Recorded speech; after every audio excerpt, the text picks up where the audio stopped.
고맙습니다. 우리 그레이스 찬양팀은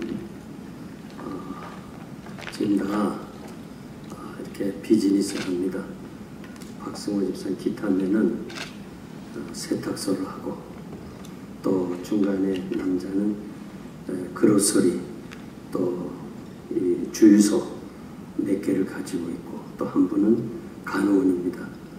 근데 이를 다 제쳐놓고 이렇게 제가 가는 곳마다 찾아와서 찬양을 합니다. 특히 기타면은 이 소아마비로 성장해서 세상 길로 방황하고 정말 세상으로 나가다가 필라델피아 와서도 무슨 그런 모임에 가서 세상 노래 불러주고 돈 받고 그런 일 하다가 저를 만나서 말씀을 받고 변화돼서 이제 그런 데 안 갑니다. 안 가고 그저 하나님 찬양하기 위해서 지난번에 파나마하고 파라과이를 같이 갔습니다. 그래가지고 그냥 사업도 다 그냥 맡겨놓고 하나님께 맡기고 이제 남은 생에는 하나님의 영광을 위해 산다는데, 저도 지난번 파나마에 가서 오랫동안 신앙생활 했지만은 그 과거를 잘 몰랐어요. 또 교회가 크다 보니까 이렇게 개인적으로 만날 시간이 없었는데, 파나마가에서 그 간증을 하는데 제가 막 눈물을 흘렸어요. 야, 복음의 능력이 저렇게 강하구나. 저렇게 사람을 변화시키는구나. 그래서 여러분들 교회에서 이렇게 혹시 간증이 필요하고 그러면 우리 그레이스 팀을 초청해 하시면 아무런 무슨 대우 안 해줘도 됩니다. 그냥 다 자기들이 여비 가지고 와서 하나님을 찬양하고, 오늘 바쁜데도 이렇게 여기 와서 뭐 장로님은 아니고 두 분 다 안수 집사님이에요. 또 뭐 회장님이 장로님이라 불렀으니까 앞으로 영생교회 장로님이 될 거라고 생각하고 또 고맙습니다. 기도하겠습니다. 하나님 아버지 감사합니다. 하나님께서 부족하지만 저희들을 하나님 나라 일꾼으로 세워주시고, 주께서 맡겨주신 양무리를 돌보는 가운데 이렇게 또 세미나를 가지게 됐습니다. 종에게 오늘까지 하나님이 함께 하셨던 그 은혜를 나눌 때 성령님 도우셔서 오늘 참석한 사람들이 다 은혜를 받고 하나님의 말씀 앞에서 새로워져서 섬기는 교회가 부흥 발전되게 하여 주시옵소서. 예수님의 이름으로 감사하며 기도하옵나이다. 아멘. 이 마태복음 13장 잠깐 한번 보겠습니다. 마태복음 13장 31절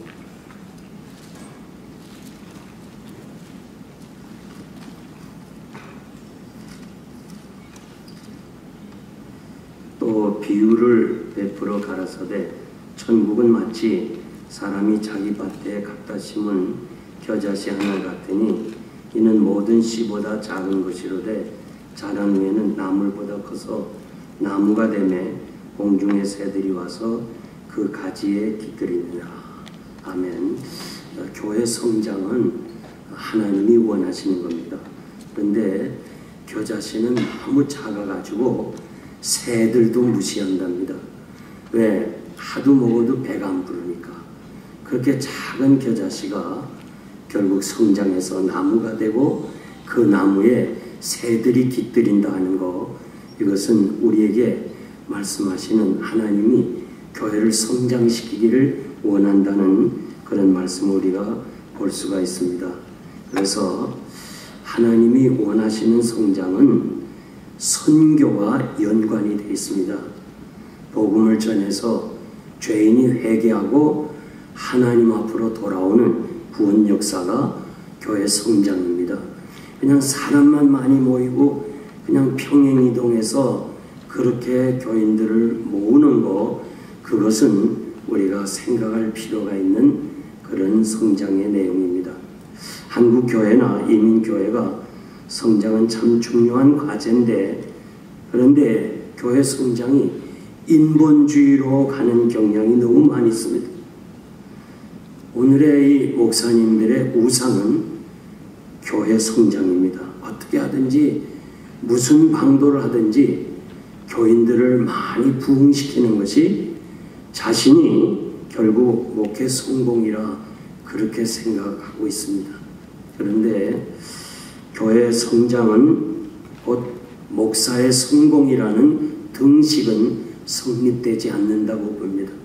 그리고 목회 성공이라는 말도 하나님 앞에서 우리가 참 주의 가지고 이야기를 해야 될 것 같습니다. 그래서 교회만 크면 목회가 성장하고 목사님이 훌륭한 것으로 인식되는 그런 분위기에서 정말 하나님이 내게 주신 은사에 따라서 최선을 다하고 하나님 앞에서 부끄러움이 없는 그런 삶이 가장 중요한 것입니다. 요즘 한국교회에서 전도하면서 이 물량주의 그리고 전도왕에게 막 자동차를 막 주는 그런 일들, 그리고 세교에게 막 선물을 주고, 그리고 그냥 사람들을 막 데리고 오는 그 교인들을 막 데리고 와서 그래갖고 뭐 몇천 명이 왔다 그러고 몇백 명이 등록했다는 이런 일들은 우리가 이제는 좀 삼가해야 되고 그걸 조심해야 되지 않을까 그렇게 생각하면서 이 대형 교회가 분명한 것은 결국 교인들의 신앙을 약화시키고 있다. 저는 그렇게 생각을 합니다. 그래서 참 1부, 2부, 3부, 4부, 막 5부, 6부 제가 집회하는 이런 교회들 가봤는데 20분 설교, 제가 집회하면 20분 설교해달라고 그러고 그 다음에 좀 지체해서 교회 안에 있으면 막 담임 목사님 빨리 나가라고 막 빨리 나가라는 얘기를 들을 때 저는 상당히 생소했어요. 이미 목회하면서 우리가 이 교인들한테 빨리 나가라 그러면 큰일 날 것 같은데 그냥 빨리 나가라. 왜냐하면 파킹장 문제 때문에 들어오고 나가는 시간 때문에 그래요. 그러니까 보는 것이 죄고 듣는 것이 죄뿐인 세상에서 20분, 25분 설교해가지고 어떻게 그들이 이 험한 세상을 살면서 경건을 유지하겠느냐, 우리가 한번 깊이 생각해 볼 문제입니다. 저는 70년대에 한국에 있었기 때문에 그때 교회가 부흥되기 시작했습니다. 그래서 교회 다니는 것을 자랑으로 생각했습니다. 90년대 이후 교회 성장이 멈추고 그 이후에는 성장에 대해서 경쟁을 하면서 대형 교회가 결국은 저 먼 데까지 가서 교인들을 데리고 오는 이런 일들을 가지게 됐습니다. 2000년 기준으로 이 세계 50개 대형 교회 중에서 23개가 한국에 있었습니다. 이 대형 교회가 문제가 생기면서 많은 젊은이들이 교회를 떠나가는 것은 여러분이 잘 알고 있습니다. 그 한국 기독교와 역사라는 그 책에 보면 김성권 씨가 캐토릭이 70%가 증가했는데 그것이 개신교에서 갔다 그런 얘기를 했습니다. 그 시카고 윌러브리 교회 빌 하이빌 목사님, 그분은 결국은 고백을 했습니다.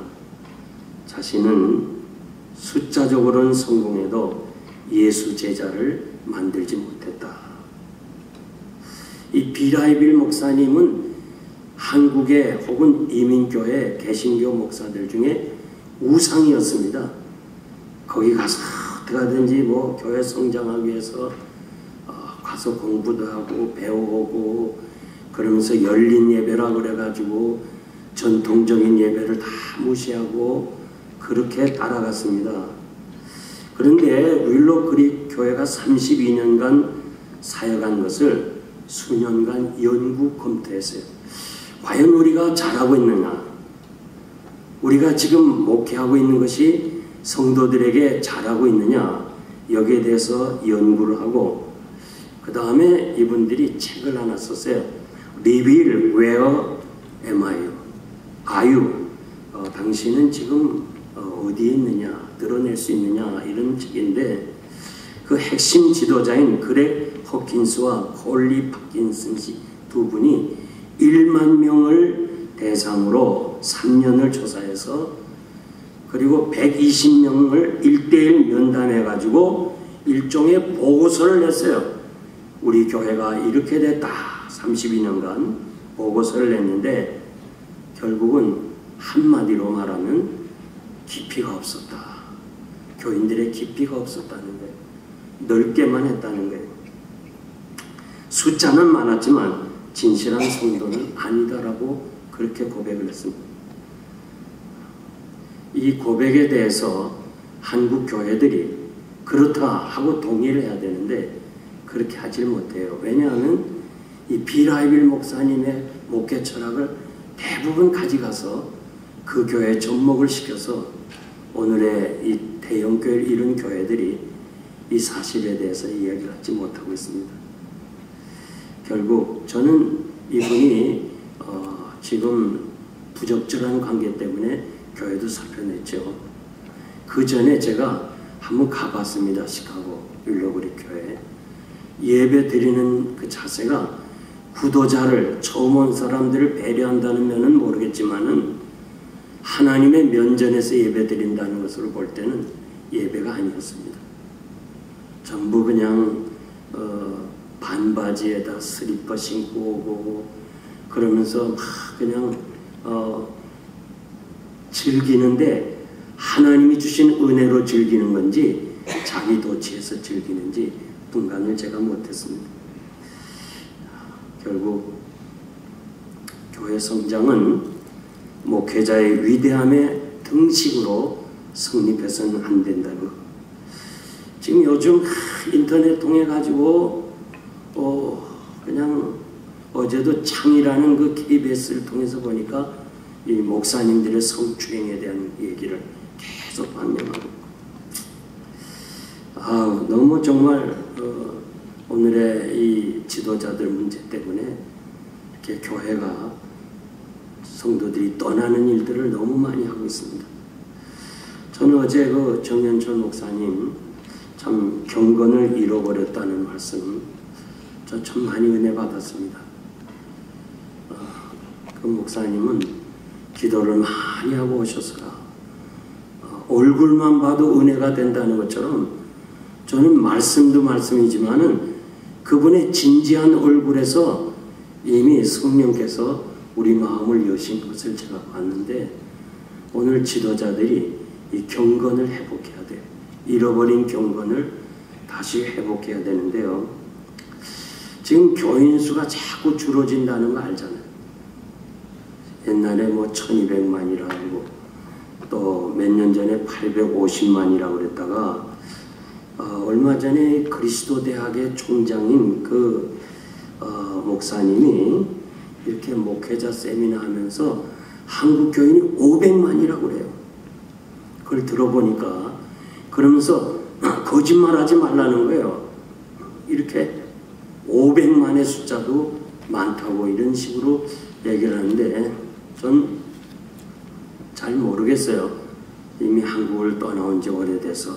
그러나 분명한 것은 요즘 기독교 채널, C 채널 이런 데 보면 각 교단이 매년마다 줄어가는 거, 통합측, 합동측 계속 줄어가는 것을 보고하는데, 이 공영 방송에서 보고하는 거 그거 근거 없이 하겠습니까?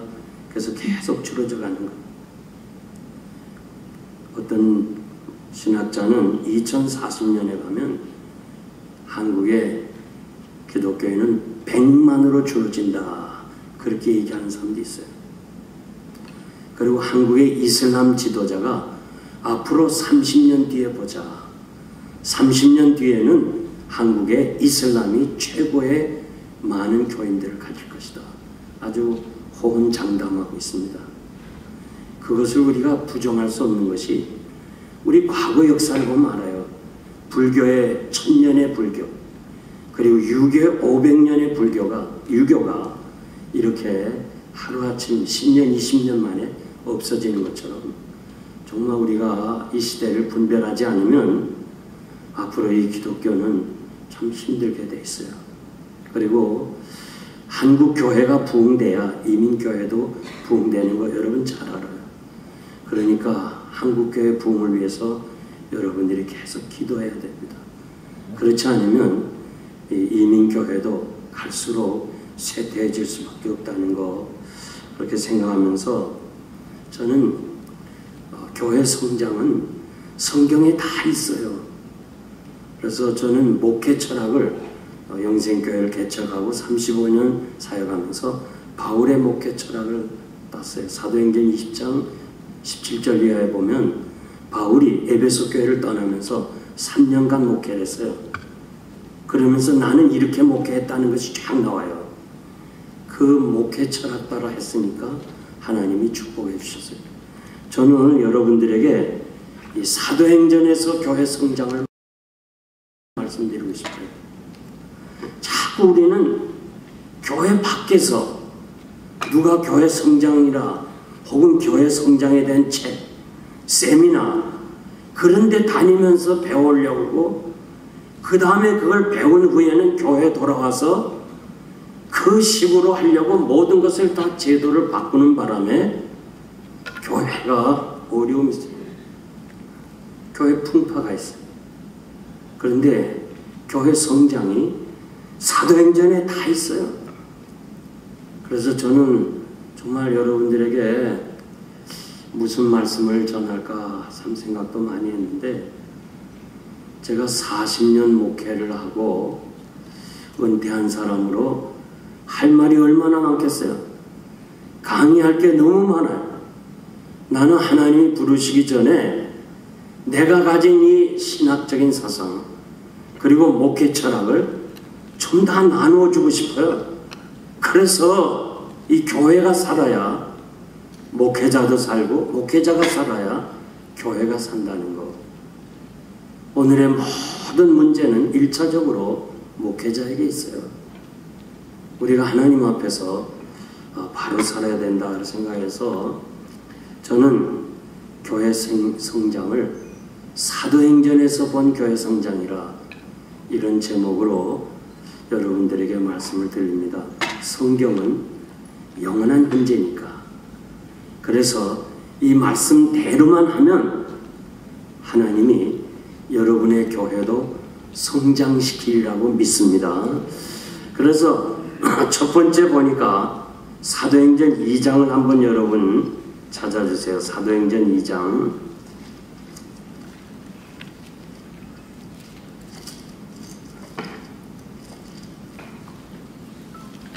사도행전 2장 36절. 그런즉 이스라엘 온 집이 정령할지니 너희가 십자가에 못 박은 이 예수를 하나님이 주와 그리스도가 되게 하셨느니라 하니라. 저희가 이 말을 듣고 마음에 찔려 베드로와 다른 사도들에게 물어 가로되 형제들아 우리가 어찌할꼬 하거늘 베드로가 가로되 너희가 회개하여 각각 예수 그리스도의 이름으로 세례를 받고 죄사함을 얻으라. 그리하면 성령을 선물로 받으리니 이 약속은 너희와 너희 자녀와 모든 먼데 사람 곧 주 우리 하나님이 얼마든지 부르시는 자들에게 하신 것이라 하고 또 여러 말을 확정하며 권하여 가로되 너희가 이 패역한 세대에서 구원을 받으라 하니 그 말을 받는 사람들은 세례를 받음에 이날의 제자의 수가 3,000이나 더하더라. 초대교회는 제자라는 말은 그냥 하나님 앞으로 돌아오는 이 전도를 받고 돌아오는 평진도 우리를 지금 말하면 그런 사람들 다 제자라고 그랬는데 그래서 이 교회 성장의 첫 번째가 설교라고 저는 생각합니다. 초대교회 그서부터 지금까지 이 설교는 교회 성장에 가장 중요한 것입니다. 우리가 신학교 다닐 때, 그러니까 오래전에 한 50년? 이런 전에 40년, 50년 그 전에도 설교학 교수가 성장의 70%가 설교라 그랬습니다. 그런데 제가 이렇게 지나고 보니까 지금 그래도 인터넷 통해서 뭐 설교가 너무 많이 접할 수 있지만은 50%는 교회 성장에 비중을 가져야 된다. 그렇게 생각하면서 여러분들이 목회의 50%를 설교에 투자해야 된다. 그렇게 저는 생각합니다. 그래서 교인들이 교회를 선택할 때 제일 선택에 중요한 것이 목사의 설교입니다. 그러니까 요즘 교인들이 이렇게 먼저 등록을 안 하고 와서 설교를 듣고 그리고 자기가 은혜가 되고 그러면 교회를 선택하게 돼요. 이거 지금 제가 얘기하는 거는 우리 교회에서 다 검증을 본 그런 이야기를 여러분들에게 드리고 있습니다. 그래서 제일 중요한 거는 이 설교. 그래서 전 신학생들한테 가르칠 때 당신들의 은사가 뭐냐? 설교의 은사가 있으면 목회자로 나가고 설교의 은사가 없으면 티칭, 교수로 나가라. 그렇게 제가 가르치고 있습니다. 그래서 설교에도 은사가 필요하다 그렇게 생각합니다. 두 번째, 설교자는 인격이 중요합니다. 앞으로는 설교 말의 기술보다 행동의 존경이 더 중요합니다. 교회를 분쟁하고 막 이럴 때 저도 시니어가 됐기 때문에 상담해오는 장로님들이 계시는데 우리 목사님 설교 못하니까 바꿔주세요. 그런 분 내가 한 번도 못 만났어요. 자기가 목사님이 설교가 부족하면 다른 데를 통해서 얼마든지 들을 수 있는. 그러나 문제는 인격이 문제예요. 여러분들이 지금 설교집이라 나와 있는 많은 책들 중에 그걸 다 이렇게 파일로 해갖고 정리해보면 60개가 제일 많은 설교예요. 그 60개를 그냥 전부 제목, 대지 바꿔가면서 설교하는. 더 확대하면 300개. 그러니까 3년 내지 5년이면 이제 설교는 끝나요. 그 이후로는 삶을 통해서 메시지가 돼야 돼요. 참 우리 어제 참 이 좋은 목사님들, 이종 목사님이 오셔가지고 말씀 전하는데 너무너무 제가 아쉬워요. 왜 우리 목사님들이 이런 설교를 듣지 못하나? 이건 정말 돈 주고서라도 들어야 될 설교를 사람들이 너무 안 오는 거 보고 내가 정말 이 시대가 그리고 미래가 참 어둡다 그런 생각을 했는데요. 하여간 스폴전이 섬기는 그 런던의 교회를 가보니까 스폴전이 올라가는 계단이 있어요. 강단에서 설교하는 것보다 계단을 붙잡고 설교하기를 좋아했대요. 뭐는 뜻인가 하니 설교는 말로 하는 것이 아니고 삶을 통해서. 그러니까 여러분들이 행동할 수 있는 만큼만 설교해야 돼. 내가 행하지 못하는 것을 설교하면 안 돼요. 그리고 가장 중요한 것은 목사는 거짓말하면 안 돼. 거짓말하면 안 돼. 우리 지역에 어느 목사님이 오셨다가 교회에서 이렇게 목회학 박사학위를 받는다 그래서 등록금도 대주고 그래서 이분이 조지아주로 가서 공부하러 간다고 하면 저 워싱턴 스테이트 캘리포니아 위에 거기에 놀러 갔어요. 그런데 자기 자동차를 타고 갔으면 괜찮은데 교회 밴을 타고 갔어요. 사고가 났어요.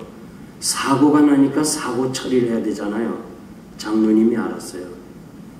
어떻게 목사님은 조지아주에 가야 되는데 워싱턴 스테이트를 갔냐 이거예요. 할 말이 없잖아. 그래서 목사님 나가주세요. 안 나가니까 날 찾아왔어요. 목사님 좀 내보내게 해주세요. 노예에서 좀 내보내게 해달래요. 그래서 내가 장로님 그럴 수도 있지 않냐.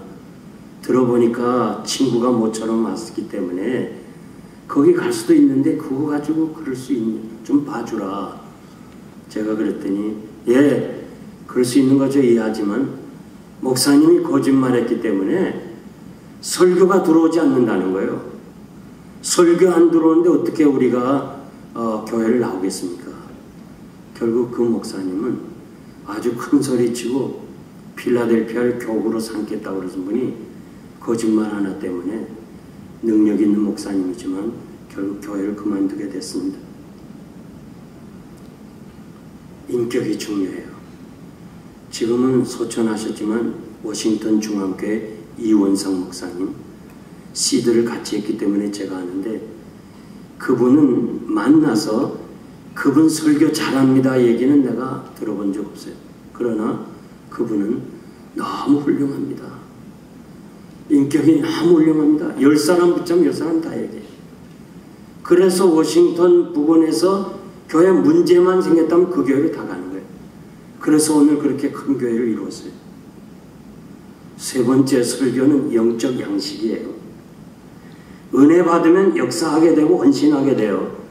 사도행전 4장 33절에서 35절 보니까 성도들이 은혜를 받아서 밭과 집을 팔아 사도들 발밑에 두었다고 그랬습니다.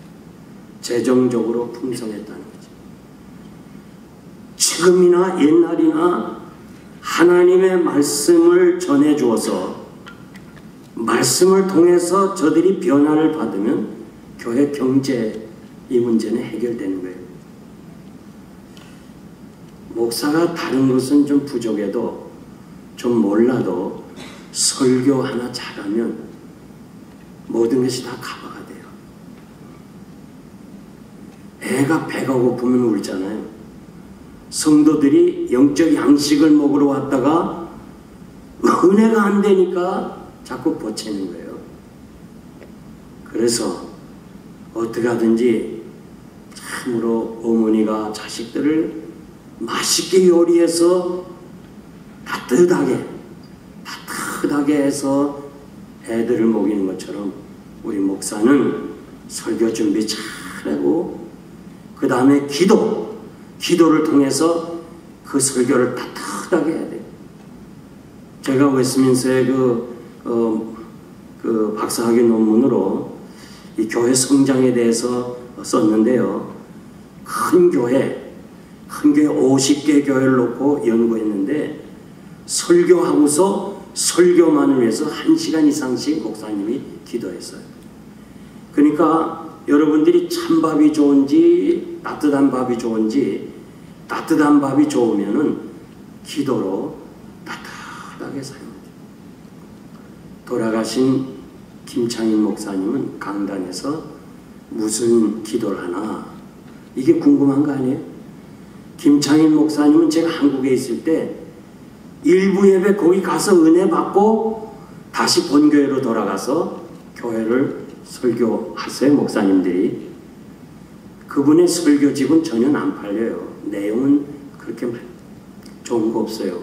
그런데 그 설교에 다 은혜 받는 것은 기도를 많이 했기 때문에 이 강단에서 여러분 설교하기 전에 무슨 기도하는지 모르지만은 제가 김창인 목사님이 주여 이 종을 사용해 주십시오. 김창인을 쓰십시오. 이 기도를 듣고 난 이후부터는 제 기도도 그렇게 해요. 강단에서 주여 나를 사용해 달라. 나를 써달라. 계속 기도하는 거예요. 여러분 이 설교에는 영적 양식이라는 거, 네 번째 설교는 말씀에 충실해야 돼요.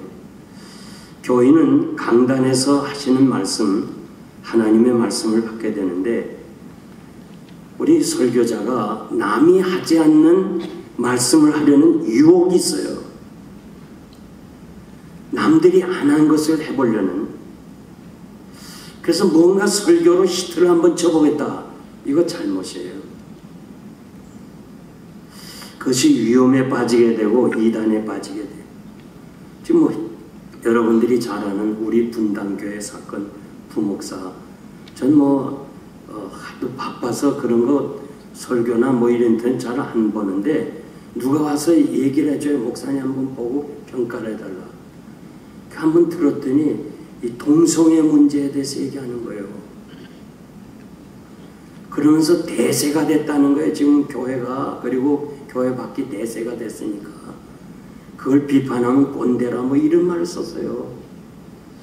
내가 만약 담임 목사라면 너 그만둬. 우리 앞으로 소천하신 그 목사님들, 일사각오의 신앙을 가진 목사님들이 들으면요, 그만둬. 우린 목회자는요, 예수와 노가 분명해야 돼요. 아닌 건 아니에요. 긴 건 긴 거고 예수 노가 분명해야 되는데, 제가 이찬수 목사님의 설교를 들어보라 그래서 이렇게 들어보니까 이분은 물론 그 부목사를 아껴야죠. 아껴야 되는데 이 목사를 내쫓거나 이것 때문에 그러면 나 그 교회 그만둔다 그러고, 하여튼 설교를 듣고서 이야, 이 사람이 정말 동성애자인가 아니면 개혁주의자인가 분간이 안 되더라고. 그러니까 여러분, 설교하시는 여러분들은 우선 우리 넘어가지 않으려면, 적어도 저는 학생들한테랑 강의한 시간 있으면 박윤선 박사의 그 주석을 한번 읽어보라. 울타리를 한번 쳐놓으라. 왜? 넘어가지 않으려면. 그리고 제가 미국에 와서 공부하면서 박윤선 박사의 주석이 좀 부족한 건 알아요. 그러나 우리가 울타리 치기는 제일 좋은 거예요. 울타리 일단 쳐놓고 그 다음에 다른 주석도 좀 참고해서, 결국 하나님의 말씀은 어제나 오늘이나 영원토록 동일한 거예요. 딴소리 할 거 하나도 없어요.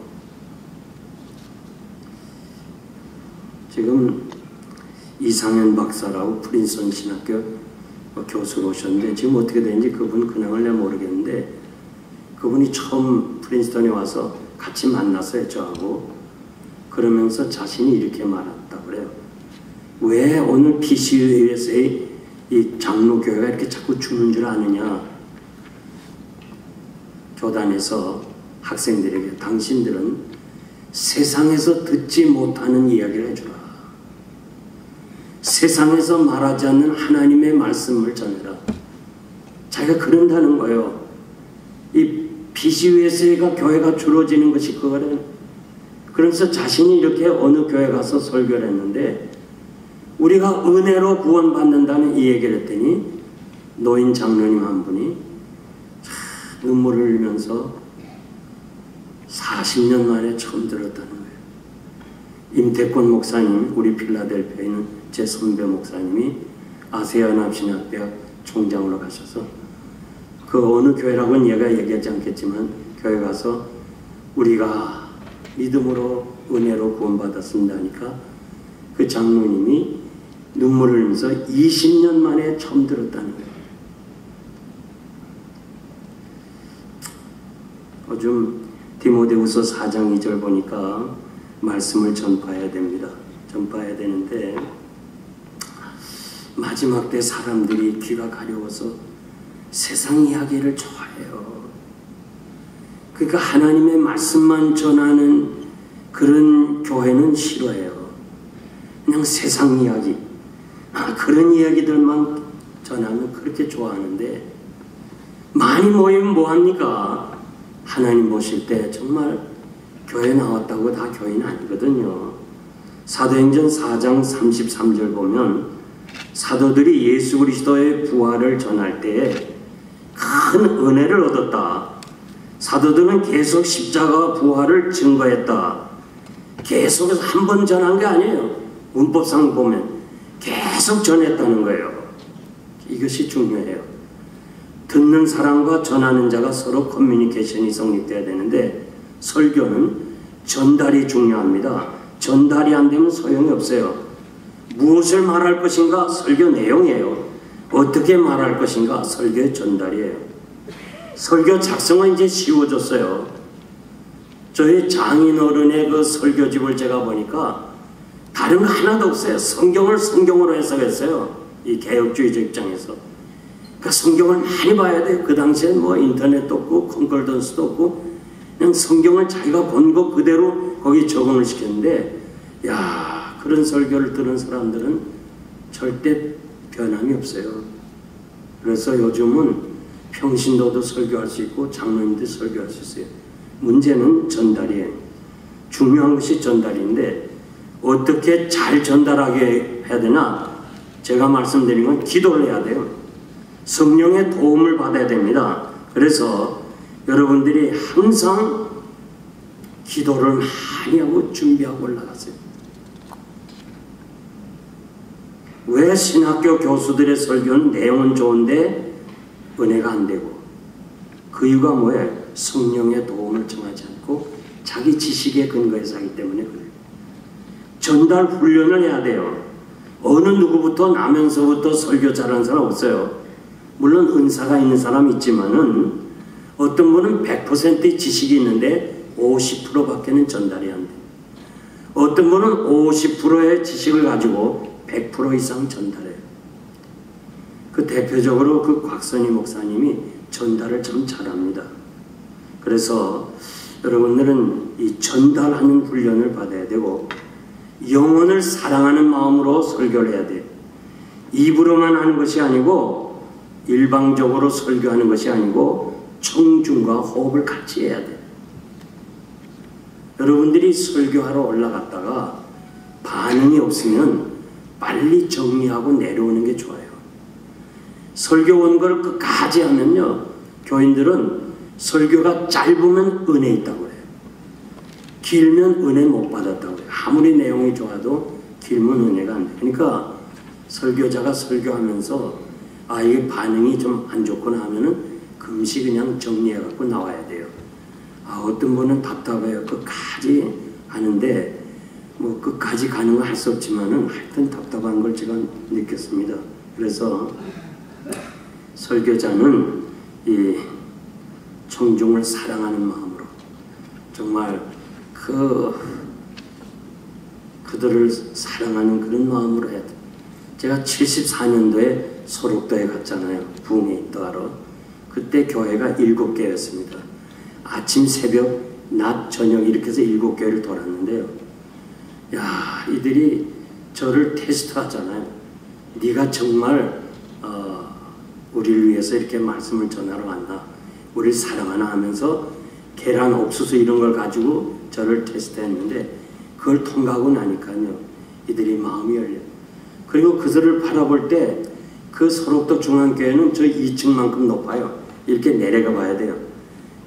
얼굴이 험한 사람들이 참 볼 때 막 얼마나 사랑스럽고, 그리고 그들이 참 동정이 가는지. 설교를 다 끝낼 때 중앙교회 그 당시 2,000명 교인이었는데 평생 저를 위해서 기도하겠다고 손을 들었습니다. 영혼을 사랑하는 마음으로 설교를 해야 돼요. 한국교회 큰 교회 목사님들이 이 이민교회 다녀오면서 문제를 많이 일으켜요. 뭐 여기 교인들은 우리 교회 구역만도 못하구만. 구역의 식구보다도 못해. 그리고 뭐 8명 되는 그 찬양대원인데 교인은 한 60명 되고, 저 옆에는 뭘 저렇게 처먹고 살이 땡땡 쪘나 그러고, 그러니까 그냥 집회가 끝나고 교회가 풍지박산됐어요. 그리고 최선을 다해야 돼요. 설교할 때 최선을 다해야 돼요. 최훈 목사님이 제가 신학교 다닐 때 우리한테 와서 하는 말이, 설교자는 링 위에 선 권투선수와 같다고 했어요. 3분 안에 상대를 KO시키든지 아니면 내가 KO당한다. 그런 마음으로 설교를 하라.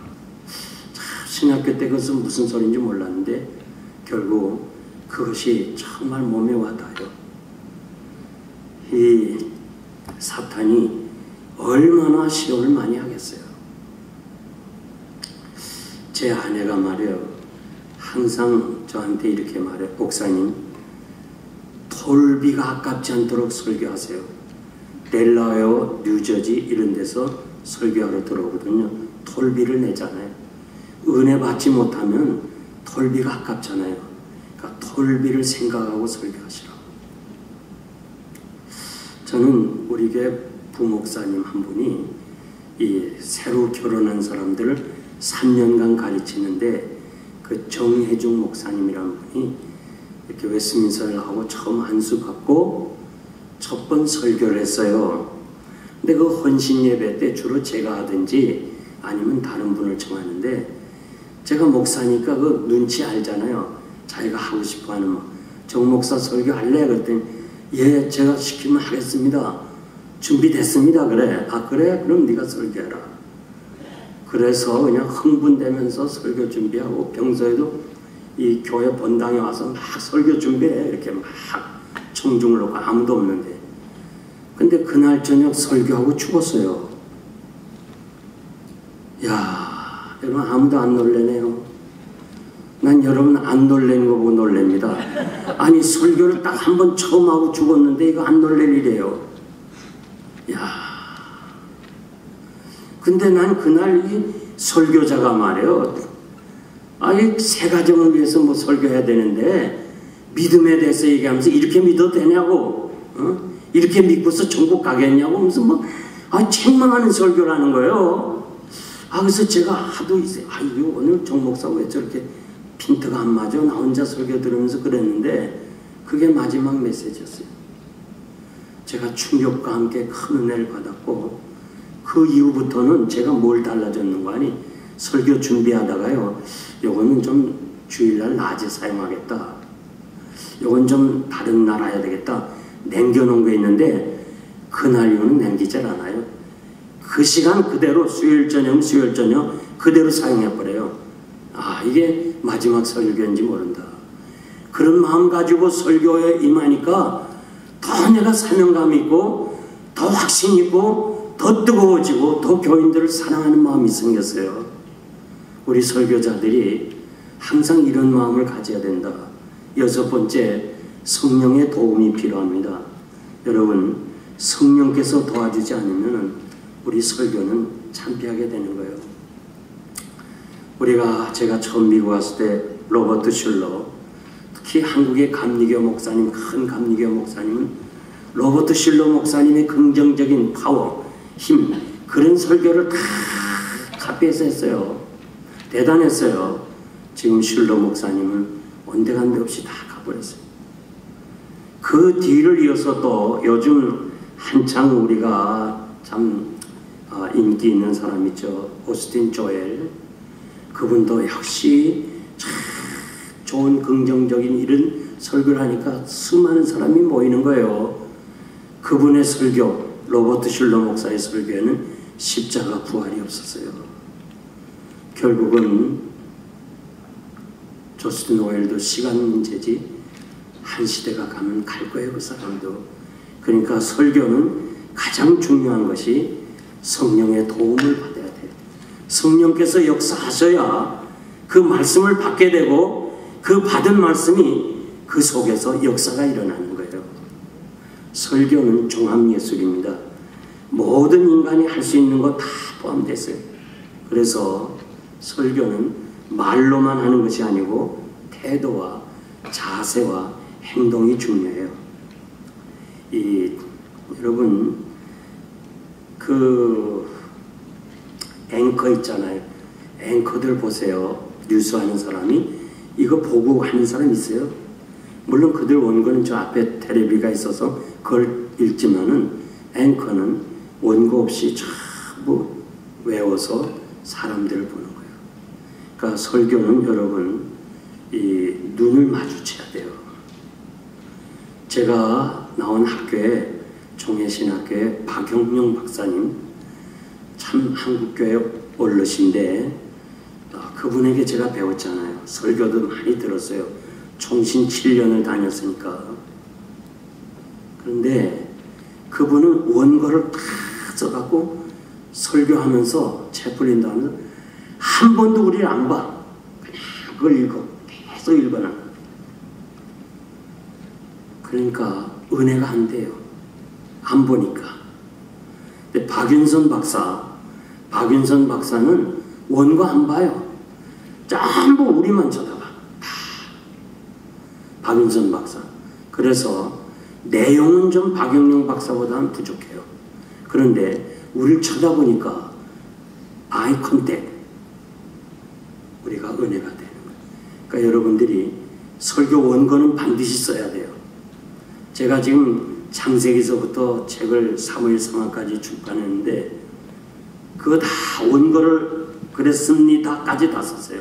그러니까 책으로 출판할 수 있는데 원고는 가지고 나가되 여러분들이 원고에 얽매이지 않고 설교를 해야 돼요. 그렇게 하기 위해서 설교 다 작성하고 20번 내지 25번 읽으면 머리에 암기가 돼요. 암기해가지고 나가서 설교를 해야 됩니다. 그리고 이 자세가 중요한데 요즘 그 첫인상이 면접관이 5초만 알아본다는 거예요. 면접할 때 첫인상 보고 이 사람 자격이 있나 없나를 안다는 거예요. 설교자의 얼굴에서 설교가 보여야 돼요. 어제 그 정현철 목사님 참 저하고는 깊은 관계가 있는데 제가 주례를 했습니다. 그분을. 그리고 신학교에 지원도 해주고 그랬는데 정말 제가 존경해요. 너무너무 훌륭한 분. 얼굴에서 나타나잖아요. 여러분들 많은 목사님들이 서론을 무시합니다. 웃기면서 시작하려고 그래요. 서론은 우리가 어텐션하는 시간은 7분이에요. 7분.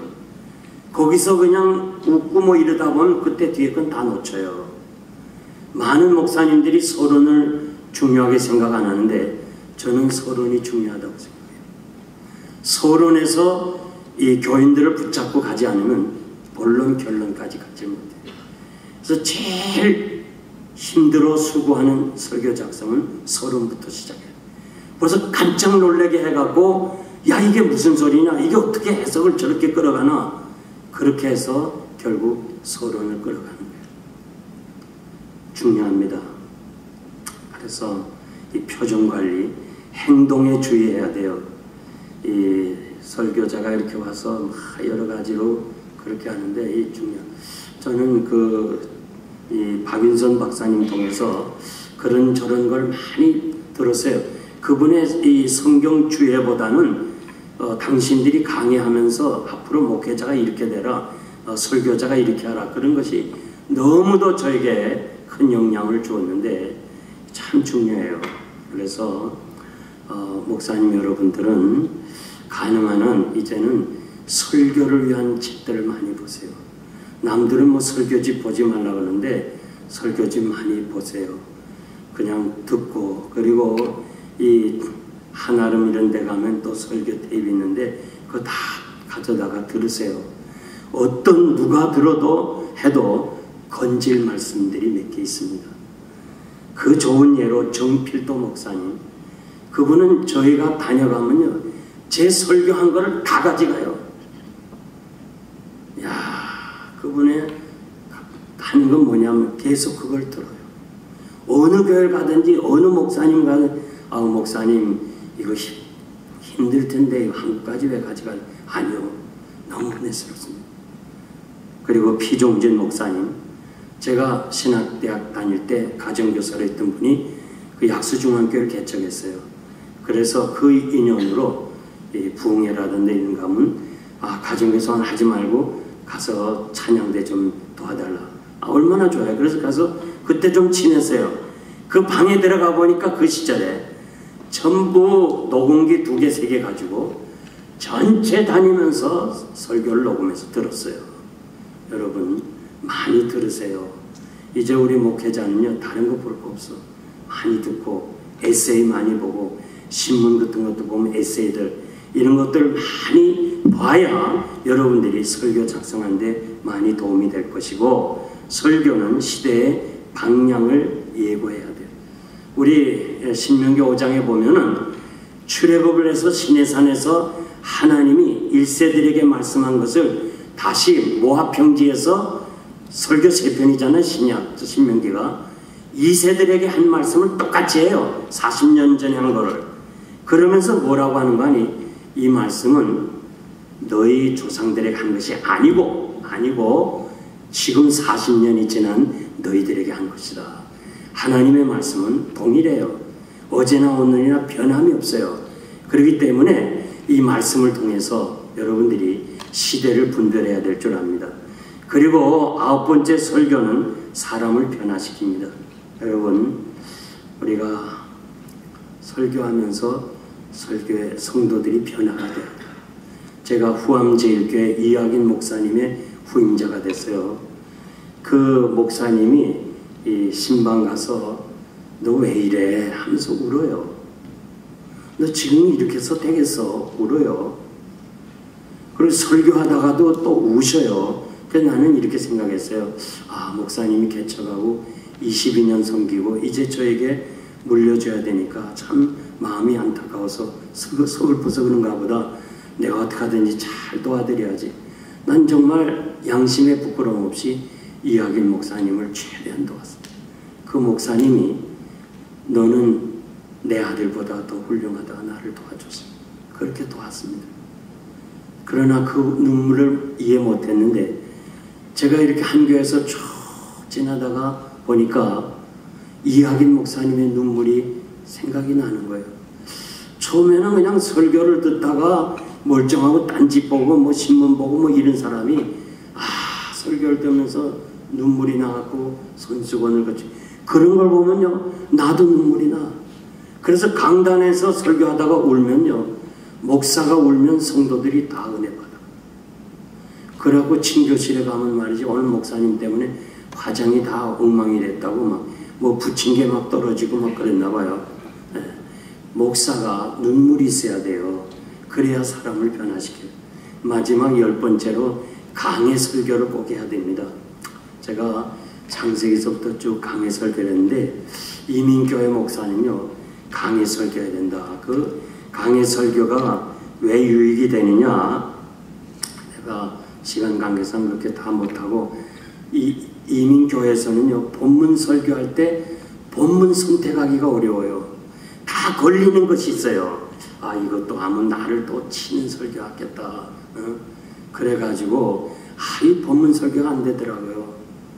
제가 막판에 좀 은퇴하면서 몇몇 교인들이 이렇게 좀 반대하는 사람이 있었는데 이 설교를 열왕기상 이렇게 쭉 오다가 이게 걸린단 말이에요. 이거를 강의하면 그럼 목사가 또 뭐 그랬다 할까봐 거기서부터 제가 강의 설교를 중단하고 말았어요. 그러니까 이 본문 설교하기 힘들어요. 본문 설교할 사람은요 성경책에다가 거기 여백에다가 해놓으세요. 몇 년 몇 월 며칠 수요일 저녁에 했다, 주일 저녁에 했다. 그 성경 하나 따로 있어야 돼. 그렇지 않으면 한 3년 지나면 또 하게 돼요. 그런데 나는 잊어버리고 하지만 교인은 기억을 해요. 아이 또 저 설교하는구나. 그러니까 여러분들이 그렇게 해서 저 강의 설교를 하면 좋겠고요. 뭐 개혁주의 칼빈주의자 교부들 다 강의 설교했어요. 그 다음에 두 번째 좋은 소문 사도행전 2장 47절을 제가 볼게요. 하나님을 찬미하며 또 온 백성에게 칭송을 받으니 주께서 구원받는 사람을 날마다 더하게 하신다. 날마다 더하게 하신다. 그리고 5장 13절 14절에 보면 이 초대교회가 이 칭송을 받았다. 칭송이라는 말은 좋아한다. 또 인기가 있다 그런 말이에요. 여러분 맛집 있잖아요. 맛집은 뭐로도 가잖아요. 그러니까 이 참 중요한 거예요. 제가 오래전에 말이에요. 제주도에 부흥회를 간 적이 있는데 벌써 오래됐죠. 전 전도사 시절부터 부흥회를 다녔기 때문에 그 제주도에 가서 제주도에 그 시절에 목욕탕이 없었어요. 아무리 전도해도 제주도 사람들은 미신이 많아가지고 한 사람도 안 오는 거예요. 근데 서울에 있는 사람이 목욕탕을 하나 만들었어. 제주도에. 근데 그 제주도는 그 지역마다 그 말하자면 이 교주가 있었어요. 그 사람이 목욕탕은 필요하다. 그런데 첫 번 들어가는 사람 죽는다 이렇게 했어요. 그냥 누가 들어가요? 목욕탕은 다 완성됐는데. 그래서 이 사장이 현상금을 걸었어요. 5만 원. 그 당시 5만 원이면 지금 100만 원쯤 돼요. 5만 원. 첫 번 들어가는 사람. 누가 들어가요? 근데 이 전도사님이 들은 거야. 내가 직접 들었어요. 그래갖고 자기가 가니까 이 서울에서 온 사장이 다 불러 모았어, 사람들. 자, 보세요. 이제 첫 번째 들어갑니다, 사람들. 그러니까 막 할머니들이 막 붙잡더래. 젊은 양반, 돈도 좋지만 죽어. 들어가지 마. 막 붙잡더라는 거예요. 그래도 자기가 들어갔대.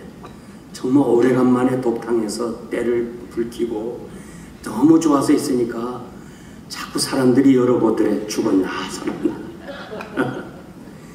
그리고 자기가 탁 나오니까 그 많은 사람이 다 자기를 우러러보더래. 이 사람은 신이구나. 뭐 바울에게만 한 거 아니에요. 이 사람은 신이구나. 그래서 그 좋은 소문으로 교회가 부흥되기 시작했다는 거예요. 여러분, 교회는 소문이 좋아야 돼. 은혜가 있다, 사랑이 있다, 교육을 잘한다, 목사가 설교를 잘한다. 여러분, 개척교회부터 시작해서 소문을 잘 내야 돼요. 릭 웨렌 목사 잘 알죠? 릭 웨렌 목사는요, 그가 왜 정기적으로 교회를 안 나가는가? 지역교회가 필요한 것이 무엇인가? 왜 사람들이 교회를 싫어하는가? 어떤 교회를 원하는가? 목사에 대해서 하고 싶은 것이 뭐냐? 그리고 교회가 어떻게 해주면 좋겠느냐? 먼저 리서치를 했어요. 리서치를 다 하고서 거기서 이게 필요하구나. 주민들이 이걸 원하는구나 해서 7년 만에 부부가 시작하고 복덕방 소개해준 사람이 세 사람이 시작해서 7년 만에 5,000명을 식구가 늘었어요. 그러니까 여러분들이 정말 이 좋은 소문, 교회가 뭔지 이렇게 잘해야 되고, 그 소문 중에 제일 중요한 게 목사예요. 목사가 제일 중요한 것이 설교를 잘한다, 은혜롭다. 그러니까 전도를 시킬 때 교인들에게 우리 목사님 설교 잘한다는 걸 자꾸 얘기를 해야 돼요. 여러분들이 영생장로교회 사람들 붙잡고 목사를 물어봐요. 다 설교 잘한다 그래요. 그러니까 모르는 사람 빼면 다 알죠. 필라델피아 사람도. 하여간 설교를 잘한다는 소문이 나야 되고, 그 다음에 효도한다. 제가 노인들을 위해서 한 달에 한 번씩 초청해서 식사도 대접하고, 그 당시에 노인들 많이 이렇게 대우했더니 또 뭐 정직하다, 진실하다, 겸손하다, 뭐 물질에 깨끗하다, 뭐 이런 것들이. 그 두 번째, 교육에 대해서. 이민자들은 교육에 대해 관심이 많아요. 개척하시는 분 혹은 작은 교회를 목회하시는 분들이 내가 우리 경제가 이만큼인데 이거 뭐 목사 사례 받고 그 다음에 뭐 부교육자까지 어떻게 하나 그러면서 주저하는데, 그거 아니에요. 옛날 어른들이 자기가 태어날 때 자기 먹을 것은 가지고 온다는 것처럼, 전도사님 한 사람 들어오면 그 사람의 사례금을 자기가 해결해요. 그래서 제가 개척하면서요, 물론 필라델피아니까 웨스트민스터 비브리컬 신학교가 있어서 전도사님들 많이 구할 수 있었지만, 그 가난한 시절에 처음 개척하면서 전도사님이 그랬어요. 지금 와서 좀 도와달라. 지금 얼마 되지 못하지만 내가 교회 성장하면 반드시 도와줄게. 반드시 최고로 대우해줄게. 그래서 데려온 사람들이 10년, 20년 그렇게 오래 지금까지도 있는 분이 계세요. 물론 교회가 성장하면서 대우를 최고로 했지만은, 여러분들 이 이민자들이 교회 선택할 때요, 왜 큰 교회로 가는 줄 아세요? 교육 때문에 가는 거예요. 아들이 큰 교회를 가고 아버지가 작은 교회 가면요, 한국은 아버지 따라 애가 오지만 이민교회는 아들 따라 아버지가 가요. 교육이 안 되면 안 돼요. 그러니까 교육 잘해야 되고, 그리고 자체 건물이 있어야 돼요. 그래서 저는 후배들한테 이렇게 얘기해요. 건물 있는 교회가 50명이고 건물 없는 교회가 200명이라 할 때 어느 교회를 선택하냐? 건물이 있는 교회를 선택하라. 왜냐하면 가서 건물을 지으려면 7년 정도를 소비해야 돼요. 그렇지 않으면 빨리 뭐 교인들이 막 하자고 그래갖고 거기 동달을 하다가 교회 짓다가 교회가 갈라지고 목사가 떠나는 예들이 있습니다. 그래서 제 경우도 보니까 80명이 교회당을 지었어요. 그때 파킹장을 76대 만들었어요. 다시 교육관을 지었어요. 교육관 지면서 파킹장을 160대로 늘렸어요. 그 다음에 다시 다시 320대로 늘렸어요. 그리고 선교관을 지으면서 파킹장을 560대를 늘렸어요. 그래서 16,500평 땅에다가 축구장도 지금 있지만은 그렇게 교회가 건물이 늘어나면서 교인도 늘어나는 것을 보고 자체 건물을 가져야 된다. 그리고 봉사해야 돼요. 지역관계, 경찰이나 소방서, 타운십을 우린 1년에 2번씩 찾아가서 인사를 합니다. 런치밋을 갖다 주고. 그거 한 번 하는데 한 600불 정도밖에 안 들어요. 1년에 한 번씩 타운십에 한 500불 정도 도네이션하고. 그러면 얼마나 이 사람들이 좋아하는지 몰라요. 우리 지역에 오다가 경찰이 티켓을 떼려고 스탑시키죠. 나 지금 교회 간다. 어느 교회 가냐? 영생교회. 그럼 조심하라. 그냥 보내줘. 그 600불의 효과가 커요. 대단해요. 그리고 지금 이제 이번에 보니까 장로로 피택된 사람이 한국 금성에 와서 금성에서 파견했는데 동네 타운십 갔다가 어느 교회 갈까 하니까 타운십 직원이 데리고 왔어. 우리 교회를. 나를 만나게 해주고. 지금 이번에 장로가 됐다고 그 영생집 보니까 그렇게 됐어요. 그래서 이 관계를 잘해야 된다는 거. 그리고 선교하는 교회. 여러분들이 적더라도 선교해 주세요. 많은 사람들이 우리 교회가 안정하고 나면 선교사 파송한다는데 저는 개척하면서 선교사를 파송했어요. 그 사람을 바로 지금 제 후임자가 됐어요. 백운용 목사가. 그리고 6번째 좋은 소문, 화목해야 돼요. 화목. 제가 이건 참 중요해서 말씀드리는데 35년 동안 다수가결을 안 했습니다. 당회나 재직회, 공동회. 그러면 다수가결 안 하면 어떡하냐? 반대자. 일단 우리가 기도하고 다음으로 합시다. 그리고 반대하는 사람을 개인적으로 독대했어요. 내 방에서 만나서 이건 이렇고 저건 저렇고. 제 경험으로 봐서 다 찬성하는데 아니요 하고 한두 명 하는데 그 사람 무시해버리면요. 그 사람들이 그룹을 져요. 안 되는 사람들마다 모여서 당원들끼리 그룹을 져요. 제가 시무장로로 이렇게 은퇴할 때 32명이었거든요. 많을 땐 38명까지 있었는데 한 사람도 그룹이 없어요. 다 하나같이. 그 이유는 다수가결을 안 했어요. 제가 마지막 제 후임자를 정할 때 사실 우리 교회 부목사 출신 한 사람을 마음에 뒀어요. 그 당원들한테 6개월 전에 홍보했어요. 여러분 기도하시라고. 딱 정하는데 한 사람 32명 중에 한 사람이 반대해요. 그 목사님은 중간에 가버렸다고. 책임 없다고. 나머지 36명은 다 제 의견에 찬성해서 하겠다는 거예요. 근데 이 사람이 이렇게 말해요. 목사님, 한 사람이라도 반대하면 안 하지 않았습니까? 제가 그때 무척 갈등했어요. 야, 이거 마지막 막판에 내가 지금 세워야 될 사람이 있는데 기도하고 있는데 이거 어떻게 할까? 순간에 그러다가 그래 이제까지 만장일치로 했는데 마지막 그렇게 하면 되겠나? 만장일치로 결국 그 사람의 손을 들어줘서 지금의 백운용 목사님을 모시게 됐어요. 여러분, 교회는 화목이 제일 중요해요. 뭐 할 수만 있으면 모든 것을 희생해서라도 화목하라. 이민교회에서요 소수를 무시하고 할 일이 하나도 없어요. 교회 일은 소수를 무시하고 있어요. 교회 부흥은 오직 하나님이 하시니까 하나님이 축복하면 되는 거고 그렇지 않으면 안 돼요. 그러니까 그냥 밀어붙이고 뭐 그러다가 상처 입어요. 지금 당원 3명이니까 1명이 반대했으면 그 손 들어주세요. 그럼 그 사람이 나중에 목사의 편이 들었어요. 이까짓 게 이거 뭐 밀어붙이지. 2사람 나 통과시키면 한 사람은 응어리죠. 그 다음에 또 한 사람이 또 어떻게 반대되잖아요. 또 물어주면 반대한 2사람이 합쳐가지고 결국 목사의 반대파가 되는 거예요. 그러니까 여러분 지금이라도 늦지 않았습니까?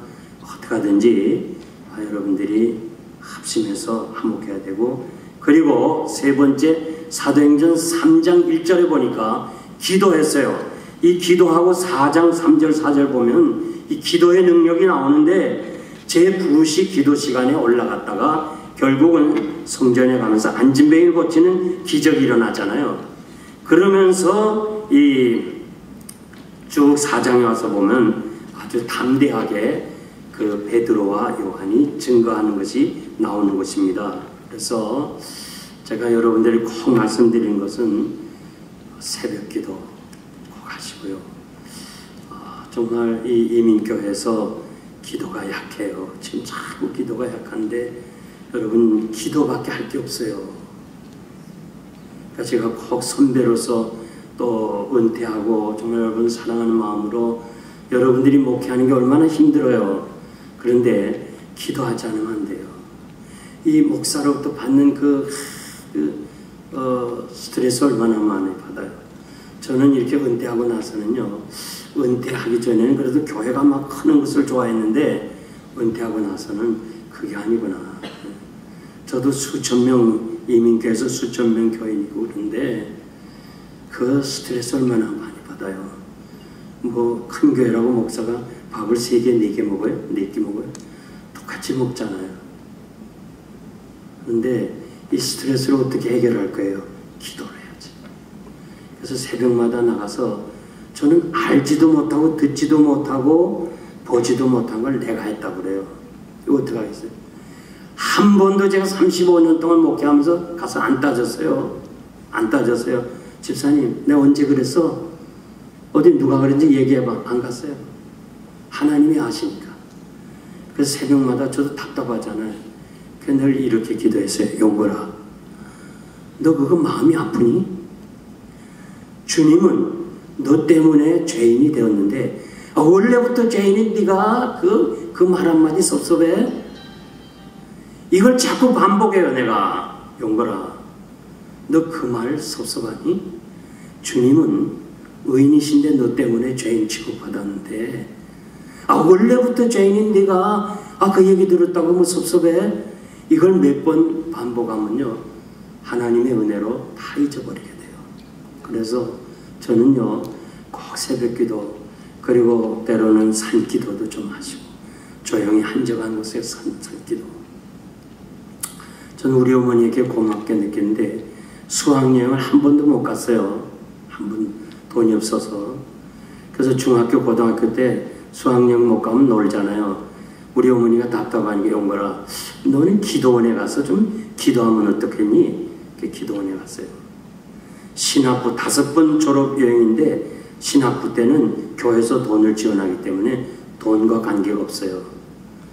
그렇지만은 제가 중등부 전도사였는데 그때가 애들하고 같이 관악산 베델 기도원, 지금 서울대에 들어온 자리 관악산 기도원 가기로 작정했어요. 많이 고민했어요.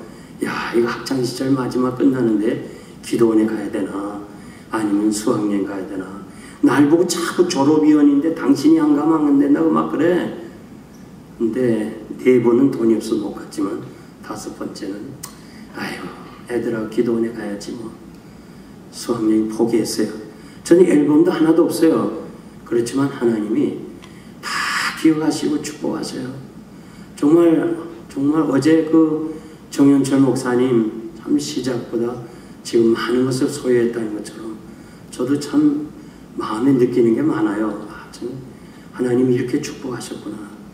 세계 이렇게 다니면서 복음을 전하게 된 거. 그거 다 산기도하면서 금식기도하면서 그것이 여러분들에게 큰 도움이 된다는 것을 말씀드리고요. 그 다음에 이제 이 사도행전 6장 7절에 보면은 말씀이 왕성했다 그랬어요. 하나님의 말씀이 점점 왕성해서 예루살렘에 있는 제자의 수가 더 심히 많아지고 허다한 제사장의 무리도 이에 복종하니라. 많아진다는 거예요. 믿는 자가 많아진다는 거.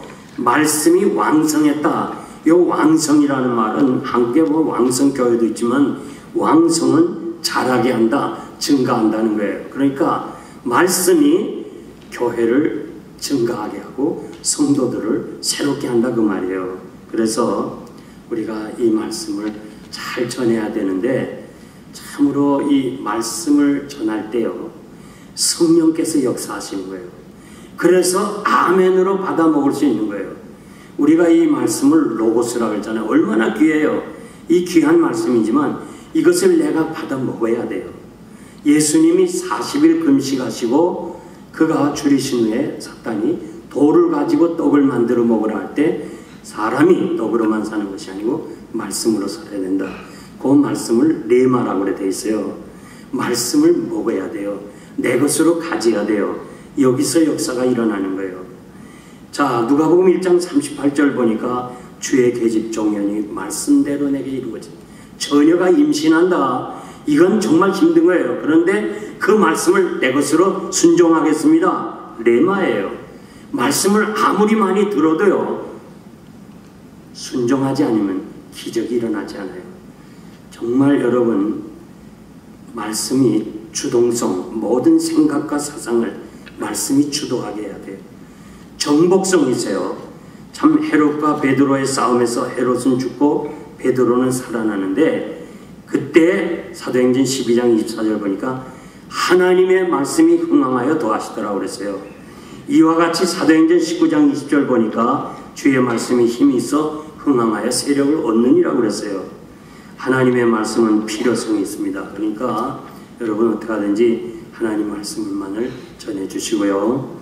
제가 꼭 부탁하는 것은 마지막 때는 사람이 바른 교훈을 싫어한다고 그랬어요. 디모데후서 4장 3절 4절 보니까 싫어하고 귀가 가려워서 자기 소욕을 쫓을 스승을 많이 두고 그 길을 진리에서 돌이켜 허탄한 이야기를 좋아한다. 디모데후서 4장 3절에서 4절에 허탄한 이야기를 좋아한다고 그랬어요. 마지막 때는. 그래서 목사님들이 만나면요, 무슨 재미나는 얘기 없어. 재미난 얘기. 여러분, 박윤선 박사님의 이야기를 인용해서 말씀드릴게요. 절대 강단에서 세상 얘기하지 마라. 철학자들 인간적 얘기하지 마라. 사람을 변화시키지 않는다. 말씀을 전할 때 성령이 역사하신다고 그랬어요. 여러분, 꼭 제가 선험자로서 지나와서 해본 것을 여러분 말씀드린데 말씀만 전해야 돼요. 그래서 말씀을 전할 때 우리의 마음이 뜨겁지 아니하더라 엠마오 가다.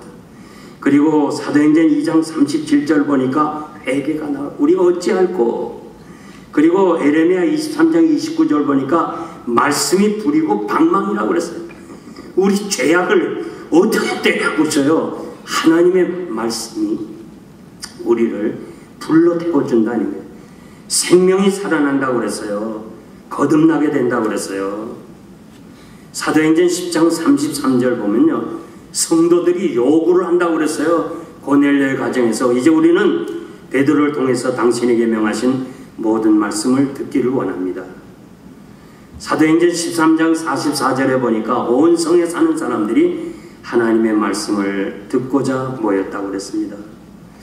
요한일서 4장 6절에 보니까 하나님을 아는 자, 하나님께 속한 자는 주의 종을 통하여 말씀을 듣기를 원한다고 그랬습니다. 여러분, 제가 꼭 부탁하는데 강단에서 무슨 연속극 이야기하지 마세요.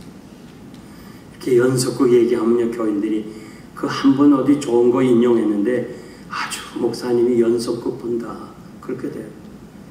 난 지금 은퇴하고는 연속극 몇 개 봤어요. 참 재밌더라고요. 목회할 때는 뭐 시간이 바빠서 못했는데 연속극 그런 거 이해가 될 게 아니에요. 그래서 여러분들이 어떻게 하든지, 그리고 그 다음에 사도행전 8장 41절에서 8장 4절에서 8절 보면 전도. 지금 우리 이민교회가요, 전도하지 않으면 안 돼요. 그래서 참 이 전도가 중요한데 목사님들이 전도를 안 해요. 여러분 꼭 부탁하는데 여러분의 소지품에 항상 전도지를 가지고 있다가 식당에 들어가서도 그저 예수 믿으라고 주면 돼요. 그러면 뿌려진 씨앗이니까 언젠가는 돌아와요. 제가 그 필라델피아 오가 가게 있잖아요. 개척하면서 다 가서 전도지를 줬어요. 15년 만에 왔어요. 가족 전체가 왔어요. 어떻게 왔냐니까 15년 전에 목사님 우리 가게 들렸다는 거예요. 저는 전도할 때요, 나가서 한아름이랑 아시 앞에서 전도를 합니다. 그러면 그냥 목사님, 장로님들이 막 이렇게 큰 교회 목사님도 와서 전도하는데 왜 당신은 전도 안 해라고 담임 목사한테 막 컴플레인 하니까 이 담임 목사님들이 그냥 긴장해가지고 날 보고 그래. 나가지 말라고 전도 나가지 말라고 그래. 그래서 내가 아니 교인들 보고 전도하자 그러면서 내가 나가서 전도 안 하면 어떡하냐. 네. 전도를 꼭 하세요. 전도가 정말 중요해요.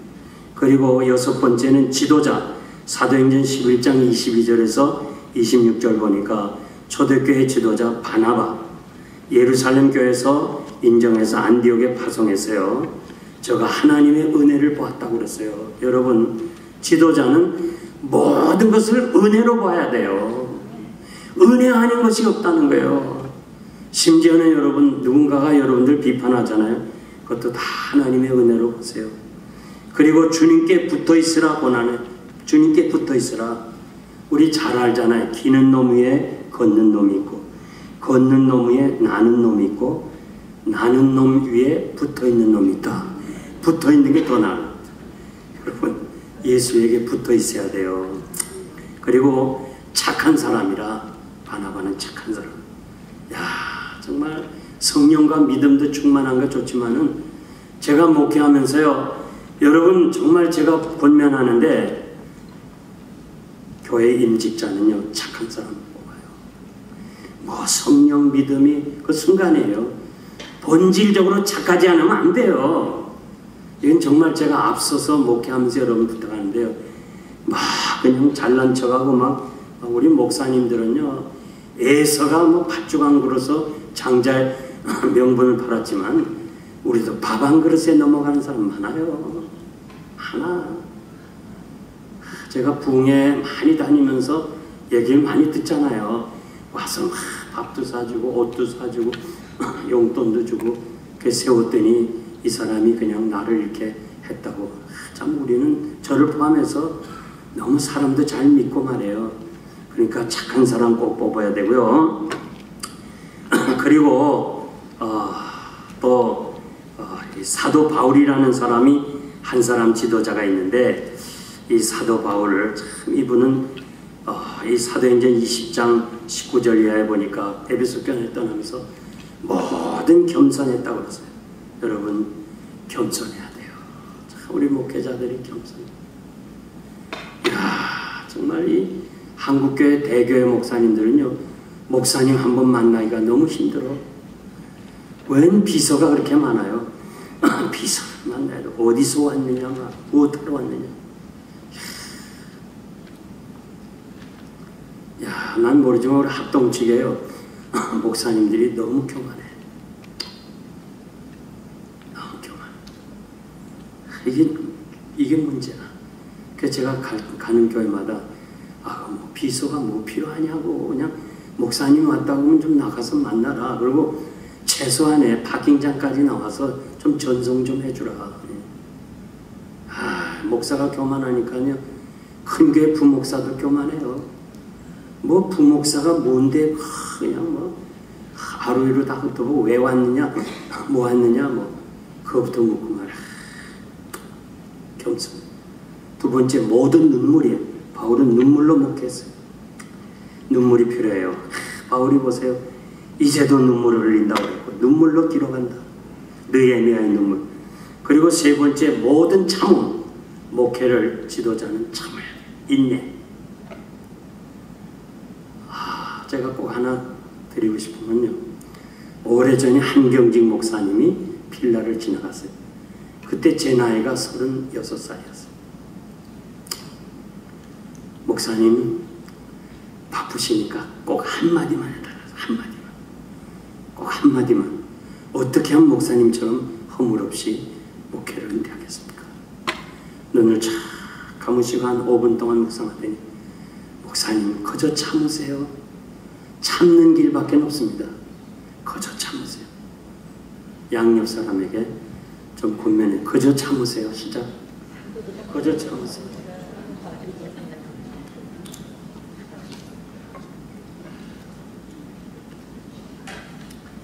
그렇게 얘기해갖고는 참겠습니까? 좀 강력하게 잊어버리지 않도록 좀 그저 참읍시다. 시작. 네, 참아요. 참는 길밖에. 그래서 저는 그때 한경직 목사님의 말씀을 마음에 담았어요. 그러니까 35년간을 있었어요. 그 안에 말이에요. 한국의 대표적인 교회, 이민교회 대표적인 교회들이 장로님들이 다 저를 찾아왔어요. 청빙회 가겠다고. 저는 참았어요.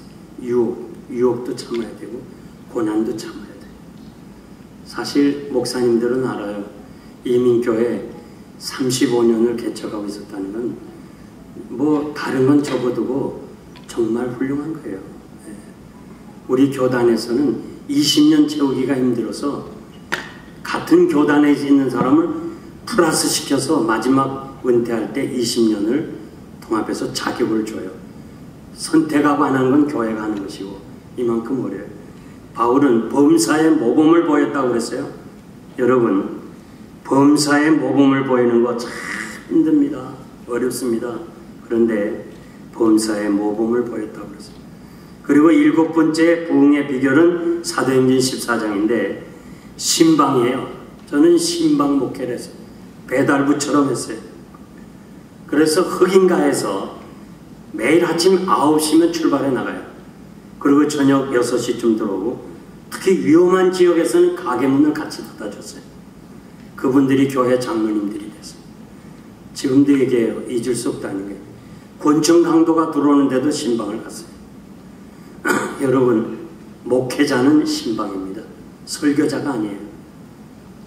나는 제자 훈련도 좋고 다 좋지만은 찾아가요. 현장을 찾아가서 그 어려운 위험한 지역에 있는 사람들 손을 붙잡아주고 가서 기도해주고. 이거 정말 중요한 겁니다. 여러분, 목사의 심정으로 여러분이 찾아. 8번째, 사도행전 16장 4절에서 5절 보니까 교회의 규례를 정했어요. 여러분 교회가 내규가 필요해요. 물론 헌법이 있지만은 규례를 정하세요. 규례를 정하는데 심사숙고해서 하고 다른 교회 거 참고하시고 신본주의로 내규를 정하세요. 이 내규가 없으면요, 목사가 이랬다 저랬다 하면 여기 떨어지고 저기 떨어져요. 그러니까 특히 개척하시고 교인이 적을 때 내규를 하나 잘 정해 놓으시기 바랍니다. 왜냐하면 교회 법이 이 내규가 법정 싸움에 이길 수 있어요. 제가 저 울산 어디 교회 부흥했는데 결국 법정 싸움에서 이겼어요. 그 교회가 건물을 차지했는데 또 총회가 또 정치를 해가지고 그래서 장로님들 집사님들이 너무 상처를 받았어요. 그분들을 제가 한 주일 동안 말씀으로 위로해 줬어요. 총회가 다시 뒤집었어. 그래가지고 다시 이겼어요. 총회가. 그 이긴 이유는 뭐냐면 총회법이 있다. 이걸 내세워가지고. 그래서 내규가 총회법에 무너졌는데 하여간 이 법을 가지고 있어야 돼요. 그리고 9번째, 사도행전 17장 11절 12절 보니까 베레아 사람은 데살로니가 사람보다 더 신사적에서 간절한 마음으로 말씀을 받고 그러한가요? 날마다 상고했다. 여러분, 하나님 말씀을 잘 배워주시고 강해 설교하고 새신자 교육시키고 또 화요일 낮에 저는 크로스웨이 성경을 제가 가르쳤고 1:1 양육 새신자 전도훈련 했어요. 마지막 10번째, 가정이 모범이 돼야 돼. 사도행전 18장 8절 보니까 회당장 그리스도가 온 집으로 더불어 주를 믿으며 수다한 고린도 사람도 믿어 세례를 받더라. 지금까지 10번째 제가 사도행전 읽어보니까 증가하고 많아지는 비결이 다 나와요. 그러니까 이 10번째 10가지 여러분들이 하시면 교회가 부흥돼요. 그래서 중요한 거는 여러분 가정이 모범이 돼야 돼요. 정말 이 요즘 목회 잘하는 사람이요, 사모를 막 두들겨 패서 교회 쫓겨난 사람이 있고, 이 가정이 얼마나 어려운지 몰라요. 그래서 여러분 정말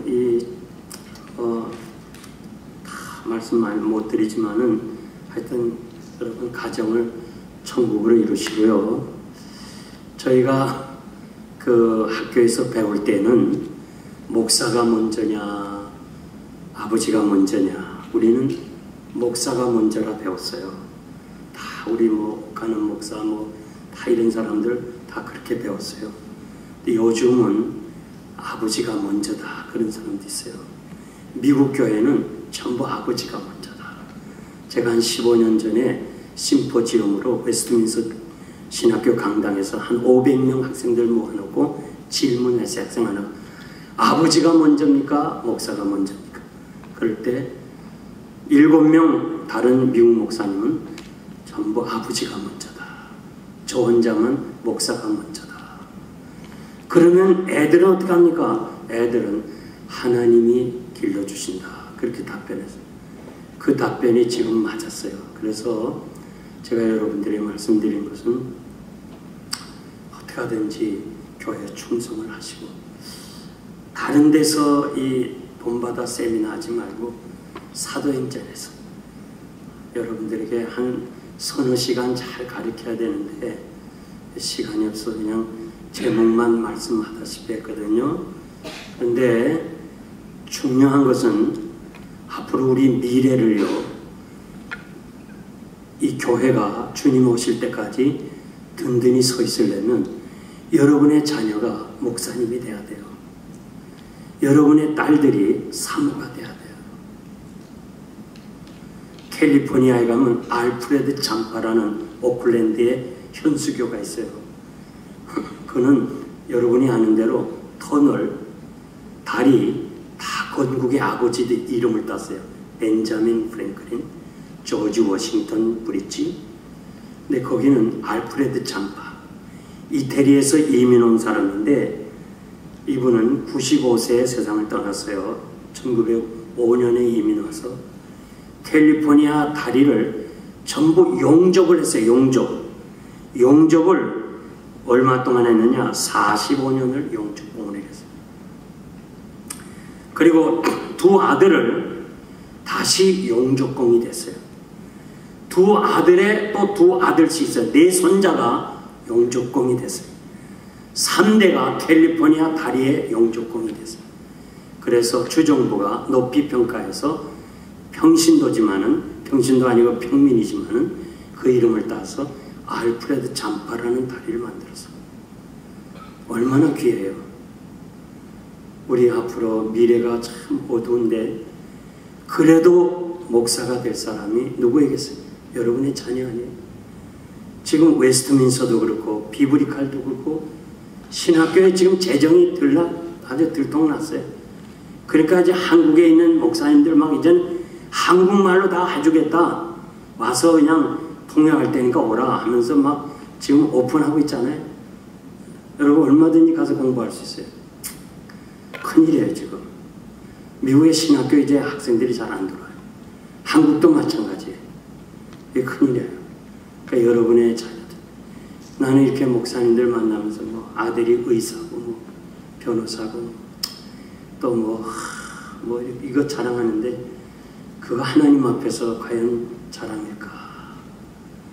여러분들이 지금 하고 있는 이 정말 다시 태어나도 나는 목회의 길을 가겠다. 그런 마음 아닙니까? 그렇다면 이 귀한 일, 좋은 일을 여러분만 하면 되겠어요? 여러분 자손도 해야죠. 그래서 제가 시간이 없어서 다 말씀 못 드리고 지금 여러분들 교회가 가장 중요한 게 전도를 해야 되는데 이 전도에 대해서 우리 장로님 한 분을 이 전도에 대한 강의를 한 20-30분 할 거예요. 너무너무 귀해요. 그래서 이 전도에 대해서 여러분들이 좀 알고 만약에 이 목사님이 가서 전도하자면 뭐 사람들이 그렇게 좋아하지 않는데 이 장로님이 전도하자면 가는 곳마다 크게 은혜를 받아요. 우장원장님 올라오세요. 그래서 이 장로님이 지금 전도에 대해서 그래서 제가 전도에 대한 강의를 했는데 한번 우리 좀 강의를 간단하게 해주세요.